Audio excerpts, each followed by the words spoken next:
अस्सलाम वालेकुम। आज मैं बोल वसीम में पोकिंग इन कर रही हूँ दोबारा से, और मैं रमशा कंवल हूँ। हम लोग रोज़ाना शो कर रहे थे पब्लिक न्यूज़ पर खेल दीवानों का। तो रोज़ाना क्रिकेट पे बात हो रही होती है, एनालिसिस हो रहा होता है, बहुत सारी चीज़ें। लेकिन इन सारी चीज़ों के अंदर जो बेस्ट पार्ट है वो ये कि कोई भी क्रिकेटर अपनी लाइफ को कितना एंजॉय करता है, या जो हम ग्राउंड में देखते हैं ना टेंस माहौल। अब तो खैर सेलिब्रेशंस ग्राउंड में भी होने लगी हैं वसीम, लेकिन क्या आपके ज़माने में भी ऐसे ही था सेलिब्रेट करने का स्टाइल? डिफरेंट स्टाइल्स कोरियोग्राफ्ड हो रहे हैं बाकायदा अब तो। नहीं नहीं, उस दौर में इस तरह नहीं था कि आजकल जो आप देख रहे हैं ये चीज़ें वो नहीं थी, लेकिन अपने अपने स्टाइल थे और वो आइकॉन्स बने बाद में। अगर आप देखते हैं वसीम अकरम की अगर आप बात करें, शुएब अख्तर की बात करें, वकार यूनुस का एक अपना स्टाइल था। लेकिन अब तो ये मतलब इसको कहते हैं इसकी बाकायदा रिहर्सल होती है, बाकायदा तैयारी करके जाते हैं उसकी। देखा जाता है कि किस एंगल से कौन से कैमरे की तरफ देख के करना। अब तो काफ़ी चीज़ें एडवांस हो गई हैं। तो चले जरा वसीम से, अब आज क्रिकेट पे मैं आपसे बिल्कुल बात नहीं करूंगी, ठीक है? बहुत सारी बातें हम कर चुके हैं। जरा मुझे मेमोरीज बताएं ना, मजे मजे की बातें जरा अपने व्यूअर्स को पहुंचाएं कि आप लोग बिहाइंड द कैमरा क्या कर रहे होते हैं। क्योंकि जितनी इंटरेस्टिंग पर्सनालिटीज जब मैंने शो किए पिछले सीजन में भी, पीएसएल में भी, वर्ल्ड कप में भी, काफी सारे क्रिकेटर्स के साथ अभी वसीम ऑन बोर्ड है, तो बड़ा मैंने इंटरेस्टिंग पाया। तो वसीम, सबसे पहले ये बताएं कि कोई ऐसा वाकया आपको याद हो, कोई फनी इंसिडेंट हुआ हो आप लोगों के साथ किसी प्लेयर को लेके, और आप लोगों ने उसको बड़ा एंजॉय किया हो इन ग्राउंड और आउट ग्राउंड? देखिए, जो पहले आपने बात की है कि ऑन द फील्ड तो आपको मोस्टली आपको चेहरे सीरियस नज़र आ रहे होते हैं, हालांकि होते नहीं हैं ड्रेसिंग रूम में जाके या ऑफ द फील्ड बाउंड्री के बाहर जाके। और ये रिक्वायरमेंट है किसी भी सपोर्ट की कि अगर आप हर टाइम टेंस सिचुएशन में रहेंगे, प्रेशर में रहेंगे, तो आप डिलीवर नहीं कर सकते हैं। तो वो जो पार्ट आप कह रही हैं वो भी बहुत ज़रूरी है। और आपको बिल्कुल डिफरेंट पर्सनालिटीज़ आपको नज़र आती हैं। अब्दुल रज़ाक जैसे आपको ऑन द फील्ड बड़े सीरियस और बड़े भोले भाले नज़र आते हैं, लेकिन of the field is very funny, बड़े ज़बरदस्त किस्म के वो जोक्स करते हैं और उनके किस्से भी काफ़ी ज़्यादा जोक्स करते हैं। जोक करने के बाद भी like हाँ वो समझ नहीं आती ना कि उसने जोक किया या वो सीरियस है ना। चाहे उसका आप वो किस्सा जो उनका काफ़ी मशहूर हुआ था ऑस्ट्रेलिया में, जब उन्होंने पालक खानी शुरू की थी, तो किसी ने उनको कह दिया था जी कि स्पिनच खाने से ना ताकत आती है। तो माशाल्लाह उन्होंने 3 टाइम पे फिर स्पिनच खानी शुरू कर दी, नाश्ते में भी, लंच में भी, उसके बाद डिनर में भी वो उन्होंने पालक ही खाई है। तो 1 हफ्ता बाद या 10 दिन बाद फिर हॉस्पिटल एडमिट उनको होना पड़ा था, क्योंकि वो पालक की पालक उनके अंदर सारी चली गई थी। तो रज़ाक की खैर बड़ी फ़नी स्टोरीज हैं इस तरह की। रज़ाक का बाबा बन जाता है। हाँ, एक दफ़ा कोई डबल विकेट टूर्नामेंट हो रहा था लाहौर में, अगर याद होगा, अरसा पहले यहाँ पे इंटरनेशनल डबल विकेट होती थी। वसीम अकरम के वो पार्टनर थे और एक मैच था, तो वो मैच डिले हो गया, टीवी पे मैच आ रहा था वो, और वो मैच डिले जी पता चला जी कि अब्दुल रज़ाक अभी तक नहीं पहुँचे हैं, जिसकी वजह से मैच अभी तक स्टार्ट नहीं हुआ है। तो जब वो ग्राउंड में पहुँचे तो वसीम अकरम ने कहा रज़ाक कितने रह गया सी? रज़ाक ने कहा पाइन और रोटी मंगाई सी, तो वो लेट हो गई सी, थे वो कढ़ाई के इंतजार में ना मैच लेट उन्होंने शुरू कराया था। तो इस तरह की चीज़ें भी होती हैं। सोते भी रह जाते हैं वैसे वो हमारे शोज में बड़े लेट हुए और सोते हुए लेट हुए। खैर आगे कोई रनिंग द बिटवीन इंसिडेंट हुआ है, बिटवीन द विकेट कोई इंसिडेंट हुआ हो, आप भागे हो, पीछे से दूसरा प्लेयर ना भागा हो क्या? मतलब देखिए सबसे फिर बाद में गुस्सा कैसे निकालते हैं आप लोग? देखिए, गुस्सा उस टाइम रन आउट होने पर तो डेफिनेटली आता है, स्पेशली अगर आप इंजमामुल हक के साथ रनिंग कर रहे हो तो आपको बहुत ही गुस्सा आता था। उनका जो फ़नी वो वाक़या था कि एक वो खेला, वो बॉल उन्होंने, आई थिंक ऑस्ट्रेलिया के अंदर मैच था, तो वो खेलने के बाद ना इंजमामुल हक ज़मीन पे गिर गए ऐसे, तो बॉल उनको लगा भी था, हाँ नहीं बॉल भी लगा था, वो गिर गए थे। लेकिन दूसरी तरफ से वसीम अकरम रन लेने के लिए भागे, और जब वो ऊपर पहुँचे तो उन्होंने ना ऊपर देख के कहा वसीम भाई आप यहाँ पर क्या कर रहे हैं? तो वसीम अकरम रन आउट हो गए थे, तो काफ़ी गुस्सा किया था उसके बाद। तो इंजमामुल हक भी वैसे बड़ी फ़नी कैरेक्टर्स थे, उनके भी वार्म अप्स की अगर हम बात करते हैं तो कभी कभी वार्म अप्स ऐसे होते थे कि हर इंडिविजुअल प्लेयर के रिस्पॉन्सिबिलिटी थी आपने एक एक्सरसाइज करानी है। तो हम सारे सर्कल में खड़े हुए हैं, सबकी बारी आई, किसी ने बाजू की एक्सरसाइज कराई, किसी ने गर्दन की कराई, किसी ने टांगों की कराई। जब इंजमामुल हक की बारी आई तो उन्होंने कहा 2 मिनट के लिए सब सो जाएं, और लिटरली वो लेट गए वहाँ पे और सबको कहा सो जाएं, और सबको फॉलो करना पड़ा, क्योंकि रूल ऐसा बना हुआ था कि जो आपको वो प्लेयर करेगा वो आपने करना है। तो इंजमामुल हक की नींद तो काफ़ी मशहूर थी। लेकिन उसका फ़ायदा देखिए ना आप लोगों को कितना हुआ, 2 मिनट सोने के लिए मिला वहाँ पर। उन्होंने एक छोटा वो, चले मुझे कोई ना मिसाल याद आ गई, लेकिन मैं यहाँ पे कहूँगी नहीं। अच्छा, फील्डिंग से रिलेटेड, क्योंकि इतना बड़ा ग्राउंड होता है, सारे प्लेयर्स इधर उधर होते हैं, कभी कोई बड़े ऑकवर्ड इंसिडेंट हुआ हो फील्डिंग में? फील्डिंग में आजकल तो ग्राउंड आपको छोटे छोटे नज़र आ रहे हैं, स्पेशली T20 की वजह से। ऑस्ट्रेलिया बड़े ग्राउंड की वजह से मशहूर है, और जिस दौर की मैं बात कर रहा हूँ 90s की, काफ़ी बड़े ग्राउंड्स होते थे। तो ज़हूर अलाई हमारे एक प्लेयर थे, वो आए थे, उनका डेब्यू भी हुआ था इधर पाकिस्तान में। उसके बाद वो गए, तो वो उनकी फिटनेस लेवल जो था ना वो इतने ज़्यादा तेज़ नहीं थे, स्पेशली फील्ड के अंदर। और वसीम अकरम कैप्टन थे, और वसीम अकरम बॉलिंग कर रहा हो और उसकी बॉल फील्डर पे डबल प्रेशर होता था। एक तो वसीम अकरम नाम की वजह से, ऊपर से वो कैप्टन भी थे। तो वो बॉल बाउंड्री की तरफ गया, तो ज़हूर अलाई बॉल के पीछे पीछे पीछे भागी जा रहे हैं, और सांस भी उनको बहुत ज़्यादा चढ़ गया। अब वो उधर ना गिर गए, जाके बॉल के पास जाके उन्होंने हल्की सी डाइव मारी, वो गिर गए। वहाँ से वसीम अकरम ने आवाज़ लगाई, ज़हूर जल्दी थ्रो कर। अब ज़हूर अलाई ने ना गिरे ऐसे, वो हवा में एक टांग थी उनकी ऐसे, उन्होंने वहीं से थ्रो की, वो थ्रो अपनी ही टांग पे लगी, बॉल उधर चला गया। बैट्समैन ने 2 रन और बना लिए थे। तो इस तरह के इंसिडेंट्स भी आपको फील्ड के अंदर नजर आते हैं। बड़ा मशहूर है ये कि हमारे जब प्लेयर्स या कोई भी खड़ा होता है विकेट के पीछे, विकेट कीपर जो भी होता है बहुत बातें करता है। क्या सभी टीम्स में ऐसी होता है, ये पाकिस्तानी मशहूर है इस बारे में सिर्फ? नहीं, नॉर्मली देखें, अगर आप विकेट कीपर्स देखते हैं तो सभी आपको ऐसे नज़र आते हैं, लेकिन बोलने के तरीके उनके डिफरेंट होते हैं। कुछ आप देखते हैं गोरे जो है ना, वो आपको माइक के ऊपर आवाज़ उनको कम आएगी, आजकल तो वैसे आ जाती है उनकी भी, वो थोड़ा सा ना देख के कि माइक से उधर होके। लेकिन ये एक टैक्टिक्स में आता है कि कीपर्स सारे ही बोलते हैं, चाहे आपको मोइन खान याद होगा, शाबाश शक्की, कमन शक्की, हाँ, उसके बाद राशिद भाई की आवाज़ें आपको कुछ याद होंगी, उतनी नहीं, लेकिन सरफराज की आवाज़ तो है पूरी दुनिया ने सुनी है, तो उस पर तो नहीं बात करनी मैंने। ठीक है। अच्छा, 12 मैन का रोल क्या होता है, और कभी उससे रिलेटेड कुछ हुआ हो, कोई अजीब सा वाकया? देखिए, 12th मैन तो उतना ही इंपॉर्टेंट होता है जितना कि अंदर प्लेयर खेलने वाला है, चाहे उसने फील्डिंग करनी है या सप्लाईज अंदर देनी है, पानी की या कोई भी चीज़ अंदर चाहिए हो। फनी इंसिडेंट्स तो काफ़ी इस पर भी नज़र आते हैं। एक तो हमें याद है, हमारा A टीम का मैच था, और जावेद कदीर एक प्लेयर थे हमारे, वो खेले हुए इंटरनेशनल पाकिस्तान से भी, तो वो 12th मैन थे। तो मैं बैटिंग कर रहा था, तो मैंने बैट चेंज करने के लिए ना, इंग्लैंड में हमारा मैच हो रहा था, मैंने कहा मेरा बैट चेंज करना है, मेरे बैट लेके आओ। तो वो आया 3 बैट लेके मेरे, तो उनमें से मैंने एक सेलेक्ट किया। उसके बाद मैं पानी पी रहा था, उसके बाद अंपायर चले गए, बॉलर रनअप पे खड़ा हुआ है, तो मैंने नीचे देखा तो एक भी बैट नहीं था। वो जो बैट जो मेरा था वो भी ले गया, और जो बाहर से लेके आया था वो भी अपने साथ लेके बाहर चला गया। तो मैं वहाँ पे खड़ा मैच रुका के, मेरा बैट ही नहीं है।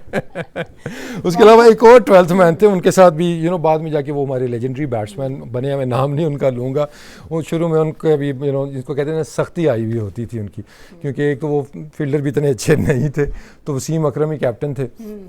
तो एक वो 12th मैन थे, और ड्यूरिंग द ड्रिंक्स ब्रेक ना, जब फील्डर्स बैठे होते हैं, टेस्ट मैच चल रहा था, और बड़ी मार पड़ रही थी, हमें गर्मी भी थी, और बॉलर थके, वसीम भाई ऐसे ना ग्राउंड के ऊपर ऐसे बैठे हुए थे, हाथ पीछे रख के।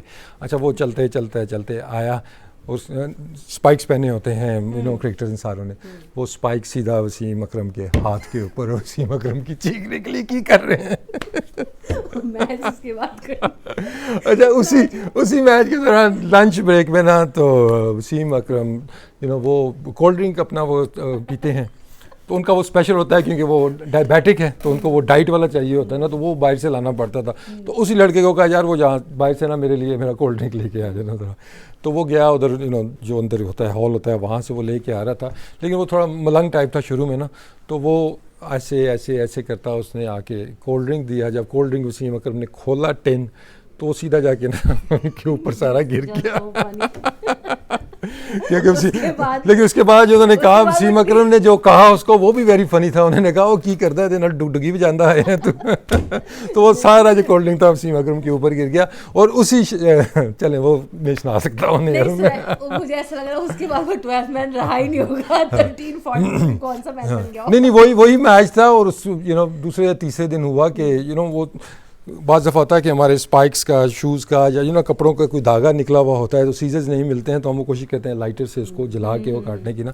तो उसी 12th मैन को वसीम भाई ने कहा कि वहाँ से लाइटर देखो यार, ये मेरा धागा निकला हुआ है, इसको मैंने काटना है। तो वो उसी तरह ऐसे करता वो खेलता हुआ आया उससे, ठीक है। तो वसीम भाई ने सिर्फ चेक करने के लिए ना कि ये लाइटर जलता भी है कि नहीं, उन्होंने ऐसे किया, तो उसका जो शोला था इतना बड़ा उसने किया हुआ था, सीधा उनके बालों पे जाके लगा। तो बड़ी शक्ति आई उसकी, लेकिन बाद में जाके वो बहुत बड़ा बैट्समैन पाकिस्तान का बना। अब आपने मुझे ना ये नाम बाद में बताना है, यहाँ तो आपने मना कर दिया, लेकिन मुझे ज़रूर जानना है। अच्छा, उसके अलावा कभी आपने देखा हो कि जैसे अभी हम PSL में देख रहे हैं वसीम, कि कोई भी लास्ट ओवर होता है तो बहुत ज़्यादा प्रेशर बढ़ता जा रहा है, ड्रामा क्रिएट होता जा रहा है। लास्ट बॉल पे जितना प्रेशर होता होगा, क्या आप लोग सोच रहे होते होंगे जब बैट्समैन खड़ा हुआ है वहाँ पे, लास्ट बॉल पे उसने परफॉर्म करना, कोई चौका कोई छक्का, 3 रन चाहिए 4 रन चाहिए, और लेकिन उसमें बैट्समैन कोई वाकया हाँ बैट्समैन को देखें प्रेशर तो होता ही होता है, आखिरी बॉल पे बाउंड्री चाहिए, लेकिन अब बैट्समैन पे प्रेशर है कि मैंने बाउंड्री मारनी है, लेकिन उससे ज़्यादा प्रेशर होता है बॉलर के ऊपर, क्योंकि बॉलर ने बॉल करना है और उसके जवाब में बैट्समैन ने आगे से हिट मारनी है। वो बॉलर के ऊपर है कि वो कहाँ पे बॉल करता है। मुझे याद पड़ता है हमारा डोमेस्टिक का एक मैच चल रहा था, मोहम्मद इरफान लंबे वाले, थोड़े से लंबे हैं जो माशाल्लाह, वो बुर्ज खलीफा जिनको अब कहा जाए लंबे। तो लास्ट बॉल हमारा लाहौर से मैच था, डिपार्टमेंट का फाइनल था, इनफैक्ट हमारी डोमेस्टिक क्रिकेट के वनडे कप का फाइनल था। लास्ट बॉल पे 4 रन चाहिए थे, तो मैंने कोई 5-1 मिनट ना मोहम्मद इरफान से मीटिंग किया, वॉज ए कैप्टन। तो मैंने कहा इरफान कहाँ बॉल करनी है, तो काफ़ी देर करने, कहता है मैं यॉर्कर करूँगा। तो फिर मैंने फील्ड सेट कर ली, सामने के फील्डर सारे पीछे कर लिए। मैंने कहा चलें यहाँ से ये है कि हिट नहीं लगेगी, 1 बन जाएगा, 2 बन जाएंगे, बाउंड्री नहीं लगी तो हम मैच जीत जाएंगे। सारी सेटिंग हुई, 5 मिनट की मीटिंग। उसके बाद जाके मैं भी फील्ड पे गया, जब उसने बॉल किया तो वो बाउंसर उस्मान सलाउद्दीन बैटिंग कर रहे थे, उसने मारी हिट, वो चौका हुआ, मैच हार गए।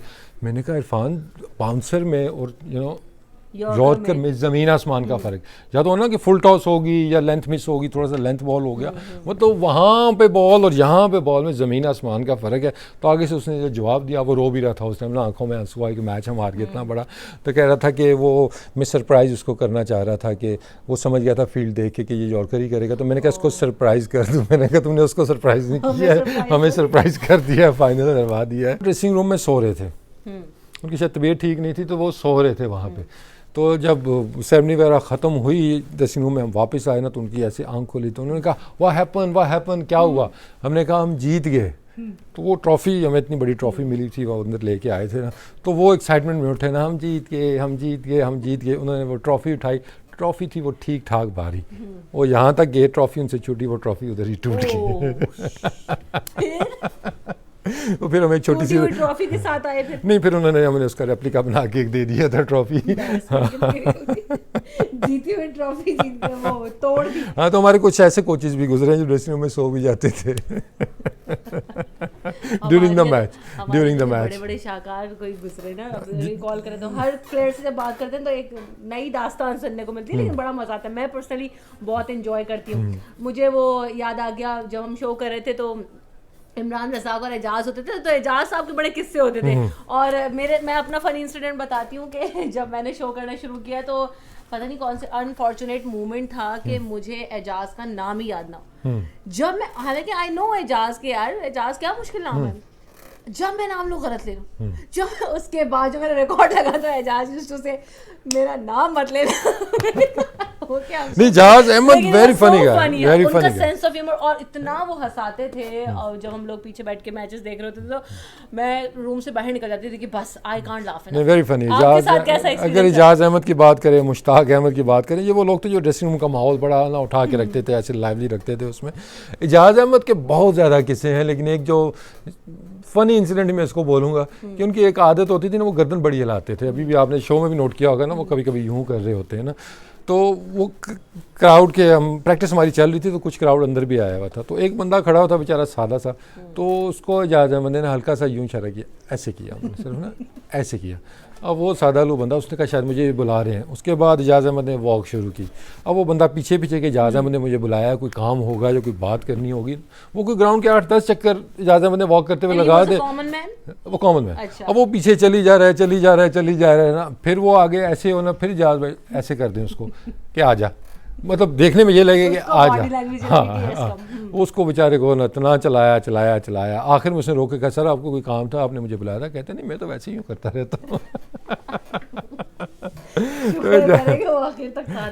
उनको देख के नहीं लगता कि वो इतनी शरारतें करते? नहीं, बहुत शरारती, सईद अनवर बहुत शरारती, वेरी लाइवली उनका कैरेक्टर था। वैसे ही है पीटीवी में, तो आपके साथ on and off Saeed Anwar ज़बरदस्त ज़ाहिर है, अब उनका फोकस और जाने में, लेकिन जब भी मिलते हैं कोई पुराने किस्से उनके साथ छेड़ते हैं। इनफैक्ट वो मेरे साथ अभी हज पे भी इकट्ठे ही थे हम, तो पुराने किस्से कुछ ना कुछ शेयर करते रहते हैं। अच्छा, प्लेयर्स की हमने बड़ी बात की, यकीनन एम्पायर्स जो फील्ड में खड़े होते हैं वो भी इंसान होते हैं, और हालांकि अब तो खैर बड़ा उनको भी कंप्यूटराइज जो है वो कर दिया गया, माइंडफुली भी वैसे भी, लेकिन कोई उनका किस्सा, कोई उनकी कोई उनका मिसहैप हुआ हो जिसकी नहीं, वजह से अंपायर भी बड़े बड़े कैरेक्टर होते हैं, यू नो, आपको देखते हैं वो बस लगता खड़ा है हुआ है ऐसे बेचारा ना, रह के, बिल्कुल ऐसे ही। हाँ, लेकिन वो भी बड़े बड़े मतलब आइटम में कहूँगा उनके आए हैं। असद रऊफ हमारे एक पहले थे, वो भी नहीं कर रहे अंपायरिंग, इंटरनेशनल अंपायर थे वो।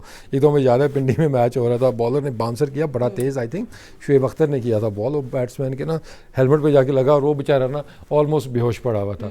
तो उसको जाके कहते हैं उठ जा, कौन सा बम लगा है तुम्हें, उठ जा, बॉल ही लगा है ना। बाकी इस तरह अभी डोमेस्टिक में हमने देखा कि लास्ट ईयर हो रहा था मैच, और उसमें ना last ball of the over था, टीवी पे मैच आ रहा था, अंपायर ने दिया वाइड बॉल, वो था ही वाइड बॉल दिया, और साथ ही ना कैप पकड़ा दी बॉलर को कि ओवर भी हो गया।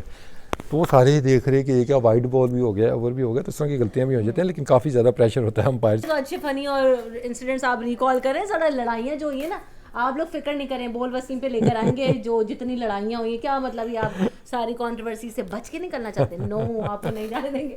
अच्छा, बात करूँगी मैं आपसे लड़ाई अपने, तो आपने किस्सा कोई नहीं सुनाया, बाकी सारे प्लेयर्स के सुना दिए। मुझे जो पता चला है, और ऐसे ही नहीं आ गए, वसीम को भी एक दिन उठा के स्विमिंग पूल में फेंका था, वो वाला किस्सा आप सुनाएंगे या मैं सुना दूं? बेहतर है आप सुना दें। हाँ जी, वो श्रीलंका में हुआ था, आई थिंक 98-99 का हमारा टूर था, नहीं 2000 का टूर था। तो मुझे वाटर फोबिया है, आई कांट स्विम, मैं पानी के नज़दीक में नहीं जाता। लेकिन वो मेरी टीम वालों को नहीं पता था उस टाइम। इंजमाम उल हक और मोइन खान, ये सारे सीनियर्स थे, और हमारा डे ऑफ था, आई थिंक कैंडी हम गए हुए थे शहर पे, तो वहाँ पे एक वो पार्क सा था, लग्जरी पार्क, वहाँ पे थे हम, और वहाँ स्विमिंग पूल भी था। तो मैं तो पानी के नज़दीक नहीं जाता था, ये सारे पूल के ऊपर थे, तो मैं कमरे में ऐसे लेटा हुआ सो रहा था। तो इन्होंने मुझे उठाया, उठाते जब मेरी आँख खुली तो मैं पूल के अंदर था। अब मुझे ना स्विमिंग आए, वाटर फोबिया मुझे है, पता भी किसी को नहीं, किसी को नहीं। वो तो जब मिनट एक हुआ ना और मैं ऊपर नहीं आया ना, तो उनको फिर फिक्र पड़ी कि यार ये क्या हो गया, फिर मुझे निकाला लेकिन उसके बाद जो स्टोरी मुझे पता चली, दैट वाज फनी कि सलीम मलिक उस टाइम स्विमिंग पूल के अंदर थे, उनको भी स्विमिंग इतनी अच्छी नहीं आती थी, वो भी उसको ना वो जो स्टेयर से होते हैं उसको पकड़ के सिर्फ बस पाँव मार रहे थे। तो मैंने लगे तो उनको भी साथ ले लिया था। बाद में मुझे अपना गला दिखाया कि ये तुम्हारे नाखून लगे हुए हैं, मुझे भी साथ तुम ले गए। उस टाइम तो फनी नहीं था जब मैं पानी के अंदर था, बिकॉज मैं बाहर में आ ही नहीं सकता था, पता नहीं किसने मुझे पकड़ के बाहर निकाला था। लेकिन उसके बाद जो फिर किस्से सुने वर क्वाइट फनी। सलीम इलाही का भी यही था, उसको भी ऐसे ही फेंका गया, लेकिन उसने फिर जो एक एक सलावात सुनाई, उसने नहीं देखा कि फिर सीनियर कौन है जूनियर कौन है। मैं तो ऊपर आता तो करता ना, वो तो ऊपर आता था 2-3 गालियां दे के फिर नीचे चला जाता। बाहर तो आए होंगे ना, उसके बाद आपने भी जो है आड़े हाथों दिया होगा सबको, बड़ा वैसे सोते से एक बंदे को उठा के पानी में फेंक दिया। हाँ, तो इस तरह के किस्से भी होते रहते हैं। अब तो वाटर फोबिया नहीं, अब खत्म हो गया या स्टिल इट इज? फोबिया नहीं खत्म होता कभी भी, अभी भी वैसे ही है। तो मैं हाइट्स और पानी से मैं ज़रा दूर ही रहता हूँ, जहाज़ में बैठ जाता हूँ, बड़ी बात है ये। अच्छा, वो भी है, हालांकि आपने तो इतना ट्रैवल किया उसके हाँ, तो वो जहाज़ में नहीं है, लेकिन वैसे मैं हाइट्स वगैरह पे मैं बड़ी टॉल बिल्डिंग होगी तो वो नीचे नहीं देख सकता, इस तरह के किस्से हैं। सही है। अच्छा, बहुत सारे इंसिडेंट्स हमने रिकॉल किए हैं, तो मेरे ख्याल से कुछ नेक्स्ट सेशन के लिए भी कंटेंट बचा के रखते हैं। बिल्कुल लड़ाइयाँ आपको कुछ बताऊंगा, क्योंकि मुझे उनको ना सेंसर करना पड़ेगा, कोई वर्ड्स ऐसे ढूंढने पड़ेंगे जो मैं कैमरे पे कह सकूँ। ये तो किस्से तो बहुत हैं सुना।